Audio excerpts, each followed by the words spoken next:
قاعده 134 هی است که زیارت شرک و مشرکین بشناسیم، به خاطر ازی که چون گفتیم در درس قبلی که در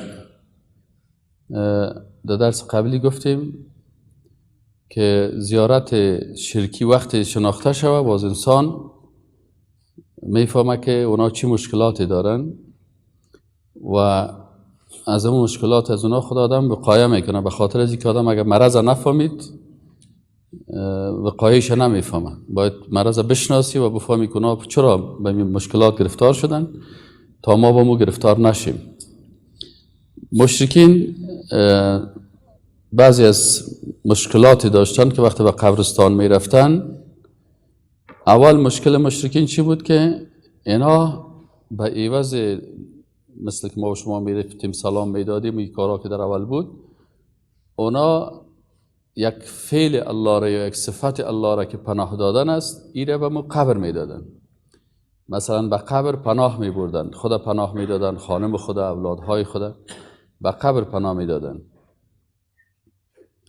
و ام المؤمنین عایشه صدیقه رضی الله عنها میگه که ام حبیبه و ام سلمه در مورد کلیسایی که در حبشه دیده بودن، در مورد از کلیسا و تصاویری که در او بود با رسول الله صلی الله علیه و آله قصه کردن که یا رسول الله صلی الله علیه و آله ما در حبشه اینی چیزا را ما دیدیم.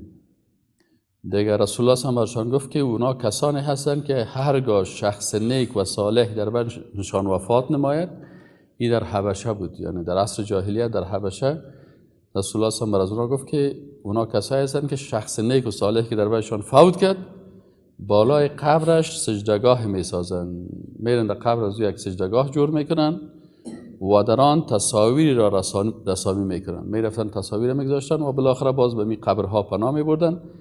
این مردم بدترین مخلوقات الله در روز قیامت میباشند، یعنی بدترین مخلوقات الله در روز قیامت حبشی های هستند که قبرهای پیغمبران را چی میکنن؟ قبرهای شخصای نیک سجدگاه جور میکنن، به او سجده میکنن و تصاویر هم در او آویزان میکنن. پس این یکی از مشکلات قبر پرستی در عصر جاهلیت بود. اینا کسی که ایره بفهمه این کار نمیکنه، چرا رسول الله هم بسیار خطرناک سخن گفت که اونا بدترین مردم در روز قیامت هستند. دوم صفت معبود به صاحب قبر میدادن. دوم از عادات مشرکینی است که امو صاحب قبر از مخلوق بودنش میکشن، صفات الله را برازو میتن. بعضی از چیزا مربوط به الله هست، مثلا الله معبود است، باید عبادت برای الله شود. مشرکین قریش یا مشرکین حبشه یا دیگه مشرکین مشکلشان چی هست؟ وقتی که اونا به قبر میرن امو چی هست؟ صفات الله را، صفت الله معبود الله هست، لا اله الا الله، نیست هیچ کسی قابل عبادت بغیر از الله. پس اینا همی صفت معبودیت الله را که الله معبود است این را به مخلوق میتن و می صاحب قبر میتن. وقتی که یک کسی برای کسی صفت معبود داد، ما بر معبود سجده میکنیم، ما بر معبود رکوع میکنیم، ما برای معبود مثلا نظر میتیم برای الله، نظر ما برای الله هست، ایاک نعبدو میگیم، یعنی تمام عبادت های ما خاص برای او هست. مشرکین قریش و مشرکین حبشه اینا امی صفت معبودیت الله را وقتی که به قبرستان میرفتن ایره برای اونا میدادن. یهودی ها عین کارا میکردن، نصرانی ها عین کارا میکردن. ببینین بعضی اوقات تو در بعضی قصص میگه که او برادر ما خو مسلمان هستیم، و خو مشرک بودن، کافر بودن، چرا این آیات و احادیثی که درباره از اونا نازل شده برای ما میخوانین؟ این خب برای از اونا هست. خب یهودیا میگفتن ما پیرو پیغمبر هستیم، تا همین روز هم یهودیا میگن ما پیرو کی هستیم؟ موسی علیه السلام هستیم. ما میگیم ما پیرو کتاب تورات هستیم.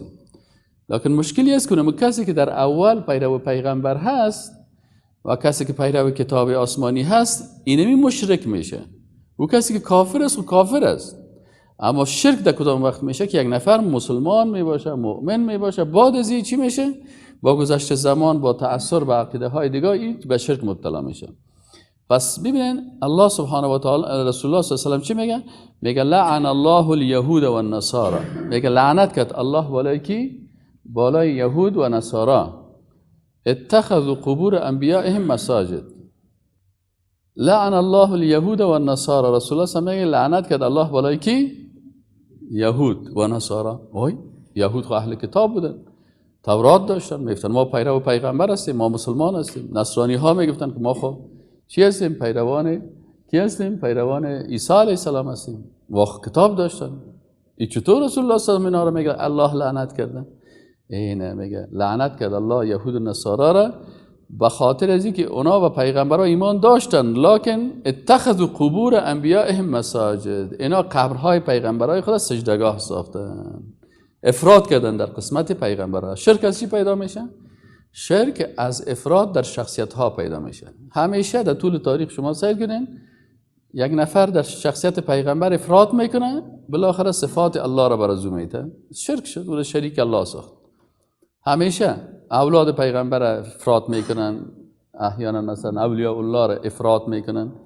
از این خاطر دین وسط و اونمو هست که انسان درباره شخصیت ها همون تعادل در نظر بگیره، نه افراد کنه نه تفرید کنه. اونا افراد کردن، صفات الله را برای اونا دادن و مورد لعنت الله قرار گرفتن. با وجود از اینکه میگفتن ما این پیغمبر را قبول داریم، عالی خب میره و برادری خود رفته کدام آدم کافر خود پرستش نکنه، در قبر کافر خود نرفته، در قبر پیغمبر رفته، برش یک نظر برده، یک سجده کرده، یک رکوع کرده، یک احترام کرده. بسیار این مسئله جر بحث مردم میکنن. خب برادری نمی که رکوع کردی، نمی که سجده کردی، نمی که عبادت ها را برای انجام دادی، این نمی مثل بت پرستا که بت توسل میکردن نمی قسم وسیله گرفتی، خب این مشکلات ایجاد میشه دیگه. خب رسول الله صلی الله علیه و آله میگه لعن الله الیهود و النصارى اتخذوا قبور انبیائهم مساجد. سجده برش میکردن. سجده چی است؟ عبادت است. نظر چی است؟ عبادت است. توسل چی است؟ عبادت است. کلی نمیاره که تو میکنی خلاص بس قبرهای نمی عادت مشرکین است نکو. و بعضی کسایی که نمیفهمن باز بسیار فلسفه و دلیل میگن. و علتش چی است؟ اونا هم به اساس افراطشان به شخصیت ها در شرک مبتلا شدن و اینا هم به اساس افراطشان در شرک مبتلا میشن. انسان مسلمان باید دیده خوب چیزه. سوم مشکل مشرکین چی بود؟ که صفت شافی الامراض الله را به صاحب قبر میدادن. اصل عقیده توحید امی هست که شافی الامراض الله هست. ابراهیم علیه السلام که خودش پیغمبر بود و پدر پیغمبرها هست و بسیار پیغمبرها از اولادی از اوست و شخص رسول الله صلی الله علیه و از اولادی از اوست، او چی میگفت؟ و اذا مرضت فهو یشفین. وقتی که من خودم مریض شدم مرا الله شفا میده. یعنی من پیغمبر خود شفا داده نمیتونم، شفا دهنده الله هست. اما مشکل از اونا چی بود؟ مشکل از اونا ای بود که همین صفت الله را بر از اونا میدادن. وقتی برشان میگفتی که چرا به این قبرها میری؟ چرا بر از اون نظر میبری؟ چرا بر از اون رکوع میکنی؟ چرا بر از اون سجده میکنی؟ میگفت ما نعبدهم الا لیقربونا الی الله زلفا. ما اونا را عبادت به خاطر ازی میکنیم که اونا ما را به الله نزدیک میسازن. ما پیش از اونا میریم که اونا ما را به الله نزدیک بسازن. خود تو عبادت بر از او کردی. حالا بسیاری کسا هست نظر بر مخلوق میبرن، میگه من خب بر از اینه به خاطر ازی که دوست الله هست. خب این گپ مشرکین است.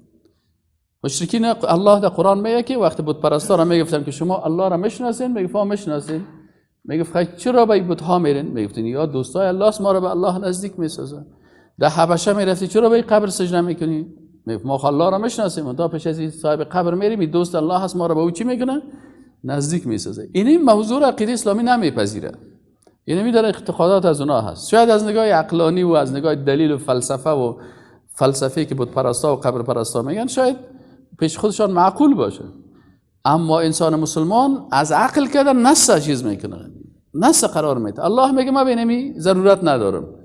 اذا سألك عبادی عنی فإنی قریب. اونا خوب خالق خود دور فکر میکنن. من خب براتون میگم من براتون نزدیک هستم. من به سکرتر رئیس دفتر گپا نیاز دارم. الله الصمد.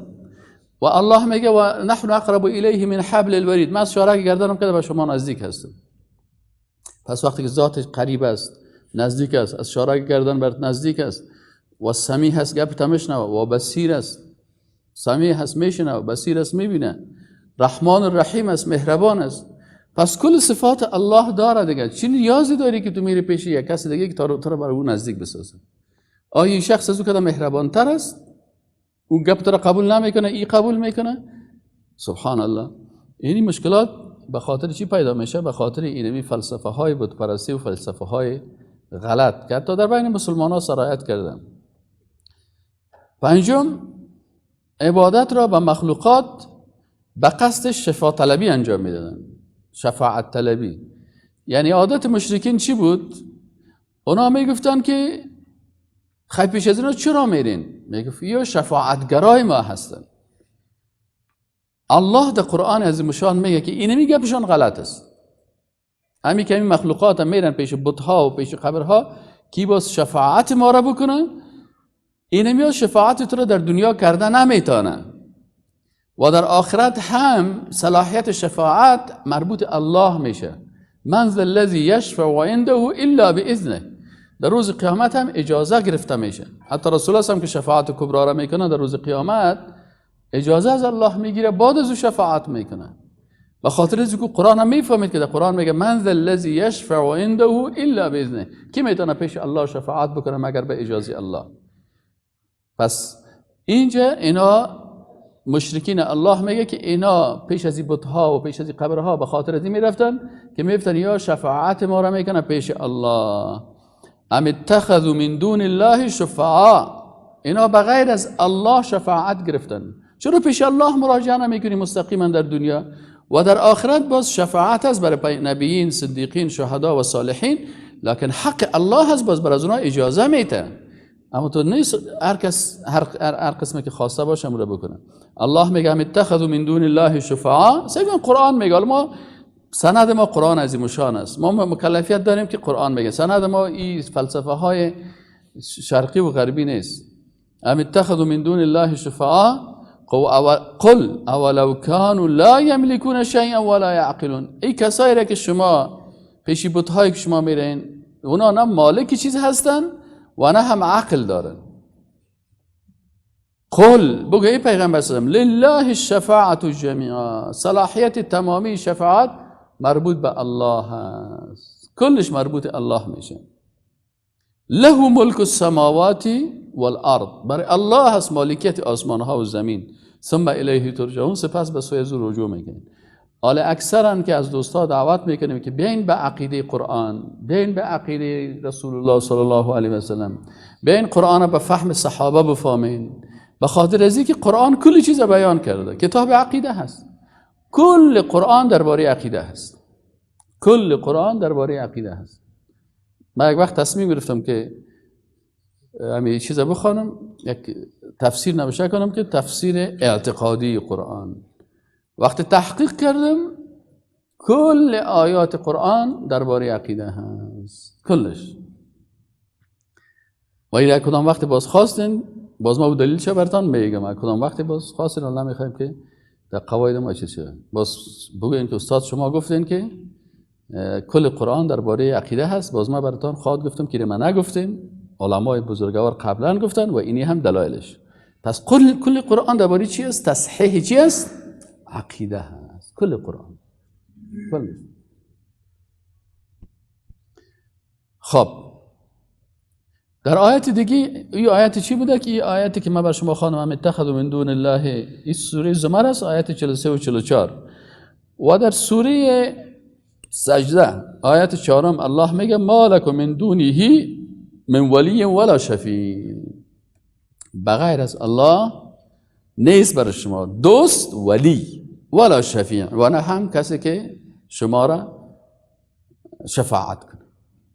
شفیع شما که شما را از بلاها نجات میده، نجات دهنده، و ولی دوست شما الله هست. اصل دوست الله هست، اصل دوست.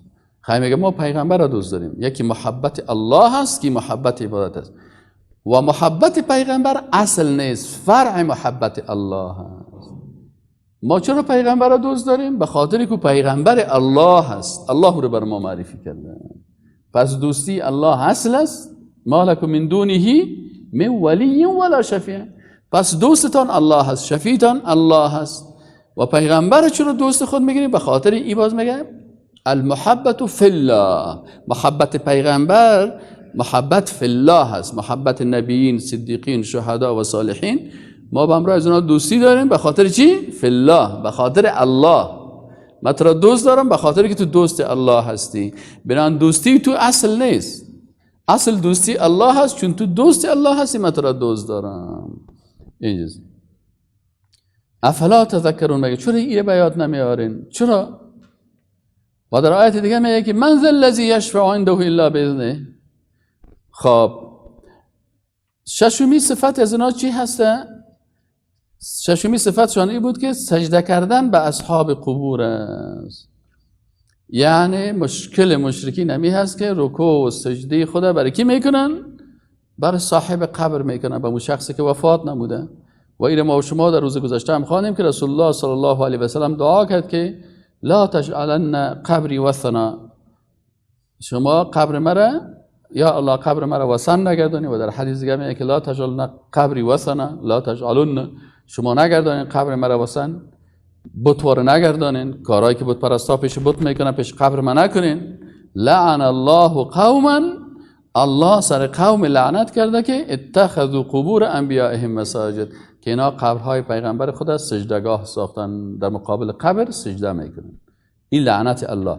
و لعنت چی هست؟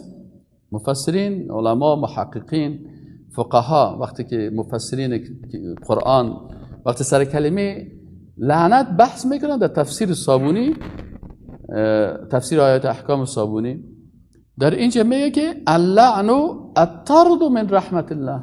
لعن چی هست؟ راندن از رحمت الله هست. پس وقتی که یک کسی لعنت میشه یعنی که از رحمت الله چی میشه؟ رانده میشه.